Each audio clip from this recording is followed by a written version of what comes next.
सुप्रभात बच्चों, आज हम आपकी पाठ्य पुस्तक हिंदी के पाठ 14 का अध्ययन करेंगे जिसका शीर्षक है पत्र लेखन।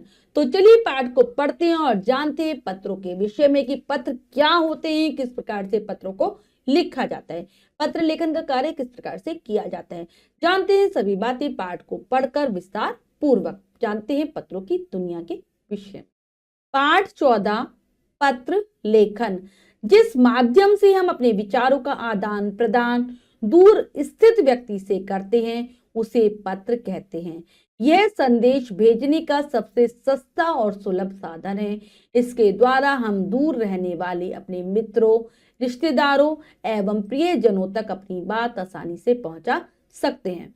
तो बच्चों, जिस प्रकार से हम बातचीत के द्वारा विचारों का आदान प्रदान करते हैं, जो हमारे सामने होता है, बातचीत करके हम अपने विचारों का आदान प्रदान कर लेते हैं। लेकिन अगर हमें कोई हमारा दूर मित्र है, कोई रिश्तेदार है जिसको हम जानते पहचानते हैं, ऐसे लोग रहते हैं, तो हम उनसे जो अपने विचारों का आदान प्रदान करते हैं वो पत्र के माध्यम से करते हैं। तो ये जो विचारों के आदान प्रदान का दूर रहने वाले व्यक्तियों के लिए बहुत ही सस्ता साधन है। इसके द्वारा आप अपना संदेश आराम से भेज सकते हो और आराम से अपनी बातों को जो आपके मन में चल रही होती है उन तक पहुंचा सकते हो, या आप कुछ भी उन्हें बताना चाहते हो तो आप बता सकते हो। पत्र लिखना एक कला है। पत्र का लेख साफ और सुंदर होना चाहिए। तो बच्चों, पत्र हर कोई आराम से नहीं लिख पाता, ये कला है। इसके लिए आप अभ्यास की आवश्यकता होती है। और जब भी आप पत्र लिखें, आपकी जो लेख यानी कि जो आपकी राइटिंग है वो सुंदर भी होनी चाहिए और साफ भी होनी चाहिए, जिससे दूसरा आसानी से आपके पत्रों को समझ सके, पढ़ सके। पत्र की भाषा सरल एवं स्पष्ट होनी चाहिए और भाषा भी आप ऐसी लिखें कि दूसरे को आसानी से समझ में आए। पत्र अधिक लंबा नहीं लिखना चाहिए, ज्यादा लंबा ना हो। पत्र में यथास्थान आदर सूचक शब्दों का प्रयोग करना चाहिए। मतलब अगर पत्र आप लिख रहे हैं तो आपको यह ध्यान रखना चाहिए कि आप जिसको पत्र लिख रहे हैं वो आपसे आयु में बड़ा है, बराबर है, छोटा है। तो जैसे ही आदर सूचक शब्द, सम्मान सूचक शब्द और अगर जैसे प्यार से भरे शब्दों का आप प्रयोग करेंगे, जिस भी मतलब जैसा आपका संबंध है उसके साथ, उस हिसाब से आप करते हैं। पत्र दो प्रकार के होते हैं, दो प्रकार के पत्र होते हैं। पहला होता है घरेलू या अनौपचारिक पत्र। मतलब ऐसे पत्र जो कि हम अपने मित्रों को, संबंधियों को, रिश्तेदारों को लिखते हैं, उनमें कोई औपचारिकता नहीं होती। दूसरे होते हैं बाहरी या औपचारिक पत्र, यानी कि जो बाहर, जैसे हम विद्यालय के प्रधानाचार्य जी को लिख दे पत्र, किसी कार्यालय के अधिकारी को लिखे, तो वो औपचारिक पत्र होते हैं। तो सबसे पहले हम जानेंगे घरेलू या अनौपचारिक पत्रों के बारे में। अपने मित्रों, सगे संबंधियों आदि को लिखे जाने वाले पत्र अनौपचारिक पत्र कहलाते हैं, जो अपने हम सगे संबंधी, मित्रों, रिश्तेदारों को लिखते हैं। आइए अनौपचारिक पत्र का प्रारूप देखें कि एक देखते हैं प्रारूप की किस प्रकार से, अगर आपको अनौपचारिक पत्र लिखना हो तो कैसे लिखोगे। अनौपचारिक पत्र का प्रारूप, सबसे पहले क्या आता है पत्र में, भेजने वाले का पता, यानी कि आप पत्र लिख रहे हो तो आपका पता आ जाएगा। प्रकाश भवन, नई दिल्ली से ये पत्र लिखा जा रहा है। और फिर आ जाएगी दिनांक, यानी कि तारीख, जिस तारीख को आप पत्र लिख रहे हो। तो ये पत्र लिखा है 27 अगस्त और 2000, यहाँ पर सन नहीं दिया हुआ। पत्र लिखने की तिथि, यानी कि जिस तारीख को ये पत्र लिखा गया है वो तिथि। प्रिय, आदरणीय, यानी कि आप जो संबोधन, जिस हिसाब से आप अगर मान लो अपने रिश्तेदारों को लिख रहे हो, ठीक है, मान लो अपने दादाजी को लिख रहे हो, अपने मित्र को लिख रहे हो, तो जो भी आप संबोधन दोगे वो यहाँ पर आ जाएगा। उसके बाद फिर आएगा सस्नेह, सादर, प्रणाम, अभिवादन। अगर छोटे को लिख रहे हो तो सस्नेह, और अगर बड़ों को लिख रहे हो सादर, प्रणाम। फिर कुशल मंगल आ जाए। कुशल मंगल मतलब कि मैं यहाँ कुशल से हूँ, आपकी कुशलता की कामना करता हूँ, ये सारा कुछ आ जाएगा। फिर विषय विस्तार होता है पत्र में, यानी कि जो आप अपनी बात कहना चाह रहे हैं वो पूरी इस बात में बात आ जाएगी। फिर अंकल आंटी को सादर नमस्ते और छोटे भाई बहन को प्यार समापन। तो अगर आप दादाजी को लिख रहे हैं तो दादी को नमस्ते, छोटे अगर आपके वहां पर और कोई भाई बहन रहते हैं उनको प्यार, ठीक है। फिर खत्म कर देते हैं। फिर तुम्हारा, आपका, फिर अपना संबंध बता देंगे, आपका अनुज, आपका पुत्र अगर पिता को लिख रहे हैं, आपका पोता अगर दादाजी को लिख रहे हैं, तो वो सब जो भी संबंध है वो बता देंगे। का, ख, ग, आपका नाम, फिर आपका अंत में क्या आ जाएगा, नाम आ जाएगा। अब है अनौपचारिक पत्र लेखन के कुछ उदाहरण। अब लिखकर बताया, पहले तो प्रारूप बताया था कि कैसे कैसे क्या क्या आता है। अब उदाहरण, विद्यालय में प्रथम आने की बधाई देते हुए पत्र लिखना, यानी कि आप अपने मित्र जो कि आपका मित्र है वो विद्यालय में प्रथम आया, आप उसे बधाई दे रहे हो तो ठीक है। पहले आ जाएगा शांति निकेतन वाराणसी, यानी कि आपका पता जहां से आप पत्र भेज रहे हैं। फिर दिनांक, यानी कि आप तारीख डाल दोगे, जो भी आप तारीख है। फिर अपने मित्र को लिख रहे हैं तो प्रिय मित्र, स्नेही नमस्कार, प्यार से नमस्कार कर रहे हैं। यहाँ पर सब कुशल मंगल है, आशा करती हूँ कि तुम्हारे वहां भी सब ठीक होंगे। कुशल मंगल आ गया। आज ही तुम्हारा पत्र मिला, मुझे यह जानकर अति प्रसन्नता हुई कि इस बार तुमने न केवल अपनी कक्षा में बल्कि बल्कि क्या किया है, पूरे विद्यालय में प्रथम स्थान प्राप्त किया है। यह इस शानदार सफलता के लिए तुम्हें बहुत बहुत बधाई। आशा है कि आगे भी तुम इसी प्रकार उन्नति करते रहोगे। तो ये विषय विस्तार जो तुम्हें बात करनी थी वो बता दी। फिर अंत में मेरी ओर से अंकल आंटी को सादर प्रणाम और छोटू को प्यार, तुम्हारा मित्र, और यहाँ पर आ जाएगा नाम। तो बच्चों हमने देखा कि कैसे मित्र आपका विद्यालय में प्रथम आया और आप उसको किस प्रकार से बधाई देंगे। अब आते हैं बाहरी या औपचारिक पत्र, जो कि किसको लिखी जाती है, प्रधानाचार्य, सरकारी कार्यालयों एवं संपादकों आदि को लिखे जाने वाले पत्र औपचारिक पत्र कहलाते हैं। आइए औपचारिक पत्र का प्रारूप भी देखें। जो हम सरकारी कार्यालय, मान लो आपकी बिजली नहीं आ रही या आपको कुछ और काम है तो आप वहां पर पत्र लिख सकते हैं, जैसे बिजली विभाग में लिखा। अपने संपादकों, जो अखबार के संपादकों को आप अपनी कविता छापने के लिए, कहानी छापने के लिए कह सकते हैं। तो ये सारे औपचारिक पत्र हैं। तो इसका प्रारूप देख लेते हैं कि क्या क्या चीजें आती है। सबसे पहले औपचारिक पत्र का प्रारूप, सबसे पहले कहता है, अगर आप प्रधानाचार्य को लिख रहे हैं, सेवा में प्रधानाचार्य जी, आदर्श पब्लिक स्कूल, ग्रेटर नोएडा, पत्र पाने वाले का पद व पता, यानी कि आप अपने प्रधानाचार्य को लिख रहे हैं तो उसका पद जो भी है, ठीक है, और उनका पता कौन से स्कूल में है वो। फिर आ जाएगा विषय, 3 दिन के अवकाश के लिए प्रार्थना पत्र। आपको मतलब विषय, आपका क्या विषय, आपको क्या चाहिए, प्रधानाचार्य से आपको क्या बात कहनी है, वो विषय यहाँ पर आ जाएगा।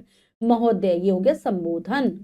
फिर अपना परिचय, मतलब अपना बताओगे, सभी ने निवेदन ये है, मैं ये, मेरा ये नाम है, मैं इस कक्षा में पढ़ता हूँ, तो अपना परिचय। फिर विषय विचार, जो आपकी बात है वो आप पूरी बता दोगे। फिर धन्यवाद, ठीक है, धन्यवाद के साथ पत्र का समापन होगा। आपका आज्ञाकारी शिष्य, यानी कि आपका नाम आ जाएगा, पत्र लिखने वाले का नाम, आपका आज्ञाकारी शिष्य, और नीचे आपका नाम जहां क ख ग लिखा है। और फिर दिनांक 30 अप्रैल, यहाँ पर सन नहीं दिया गया है, 2000 जो भी है, पत्र लिखने की तिथि। इस प्रकार से प्रारूप है। अब है औपचारिक पत्र लेखन के कुछ उदाहरण। अब उदाहरण पढ़ते हैं। 3 दिन के अवकाश के लिए प्रधानाचार्य को प्रार्थना पत्र, सेवा में प्रधानाचार्य जी, आदर्श पब्लिक स्कूल, ग्रेटर नोएडा, जो हमने अभी प्रारूप देखा था उसी के अनुसार है। विषय, 3 दिन के अवकाश के लिए प्रार्थना पत्र।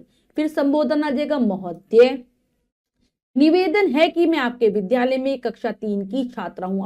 अपने बारे में बता रहे हैं। अब मुझे कल रात्रि से तीव्र ज्वर है, यानी कि बुखार है। डॉक्टर ने मुझे 3 दिन तक पूर्ण रूप से आराम करने की सलाह दी है। और अगर आप कहीं शादी वगैरह में जा रहे हो तो वो चीज बताएंगे। यहाँ पर आ जाएगा शादी के अवकाश के लिए प्रार्थना पत्र, ठीक है।